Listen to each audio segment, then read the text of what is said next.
ایک آخری مسئلہ یہ کہ بیماری کی وجہ سے وقتی طور پر وقفہ کر لینا جائز ہے. سمجھ میں آ رہی ہو بات؟ اسی طرح عورت کے لیے بچہ سنبھالنا، ایک جڑواں پیدا ہو گیا، بگلے بھی جڑواں ہوں گے وہ، اور اتنی آمدن نہیں ہے کہ وہ دائی رکھیں گھر میں یا ڈے کیئر میں جمع کرائیں ان بچوں کو، خود ہی پالنا پڑتا ہے اور گھر میں اور بہت سارے کام بھی ہیں. اس نیت سے اگر کوئی کرنا چاہے وقفہ تو اللہ کی طرف سے پابندی بولو بھائی نہیں ہے. سمجھ میں آ رہی ہے بات؟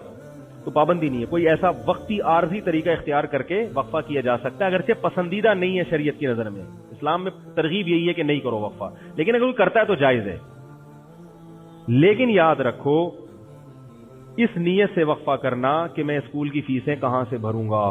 تمام علماء چاہے دیوبندی ہوں، بریلوی ہوں، اہل حدیث ہوں، چاہے وہ عرب ہوں، چاہے وہ عجم ہوں، اس پہ پوری دنیا کے علماء کا ایک اجلاس ہوا تھا، دلائل سے بحث ہوئی تھی. سب کا متفقہ فتویٰ ہے کہ اس نیت سے کہ میری جیب پہ بوجھ نہ پڑ جائے، اس نیت سے وقفہ کرنا حرام ہے، گناہ کبیرہ ہے، اللہ پہ الزام ہے، اللہ کے عذاب کو دعوت دینے والی بات ہے. اللہ کو غضب آئے گا. جس خدا نے تجھے پلا کے اتنا بڑا کر دیا، تو یہ سمجھتا ہے کہ تیرے باپ کی کیلکولیشن کی وجہ سے تو پلا ہے.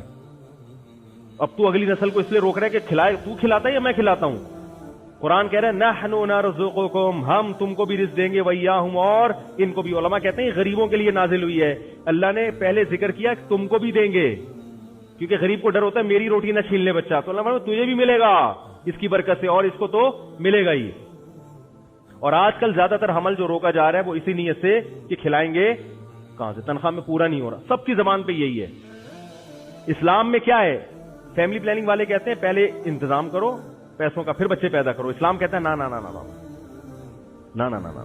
غربت دور کرنے کا ذریعہ کیا ہے؟ نکاح اور اولاد کی کثرت. تو یہ دوسرا طریقہ جائز ہو گیا کہ سنبھالے نہیں جا رہے تو ٹھیک ہے، وقتی طور پہ روکا جا سکتا ہے.